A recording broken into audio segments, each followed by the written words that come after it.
So विद्यार्थी मित्रांनो, आज आपण पोटेन्शियल डिफरन्स हा कन्सेप्ट शिकणार आहोत. तर पोटेन्शियल डिफरन्स हा कन्सेप्ट शिकण्याआधी आपल्याला एक गोष्ट लक्षात घ्यायची आहे की पोटेन्शियल डिफरन्स म्हणजे काय.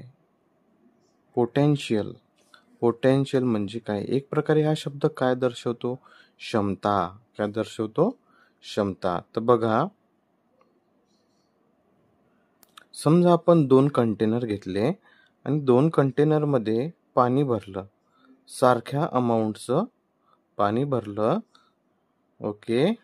समजा यामध्ये 500 ml असेल आणि यामध्ये सुद्धा 500 ml पाणी असेल. ओके. तर मला सांगा, या दोन्ही कंटेनरच्या मधात समजा आपण एखादी ट्यूब लावली. ट्यूब लावल्यानंतर पाणी फ्लो होणार का? नाही होणार. का बरं? कारण मला बघा, दोन्ही कंटेनरमध्ये कसं आहे, पाणी सारखं आहे.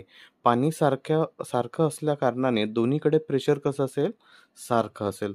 तर मग जस्ट इमॅजिन करा, आपण समजा आणखी एक कंटेनर घेतलं.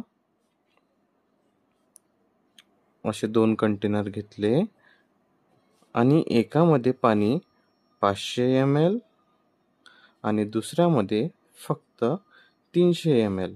आता मला सांगा विद्यार्थी मित्रांनो, समजा आता या कंटेनरमध्ये पाणी जास्त असल्यामुळे या कंटेनरमध्ये प्रेशर जास्त असेल. बरोबर. प्रेशर जास्त असल्यामुळे जे जास्त प्रेशर असलेल्या भागाकडून पाणी कमी प्रेशर असलेल्या भागाकडे काय होणार? वाहत जाणार. म्हणजे काय समजते यावरनं? की बघा, जसा डिफरन्स यांच्यामध्ये तयार झाला, आधी इथं डिफरन्स होता का? नव्हता. कारण दोन्हीकडे सारखं पाणी होतं. पण आता इथं डिफरन्स तयार झाला, फरक तयार झाला. कितीचा फरक झाला? 200 ml चा फरक झाला. त्यामुळे तर साहजिक आहे, ज्या भागाकडे पाणी सगळ्यात जास्त आहे त्या भागाकडून पाणी कमी भागाकडे काय जाणार? वाहत जाणार. हाच कन्सेप्ट काय आहे? Potential difference.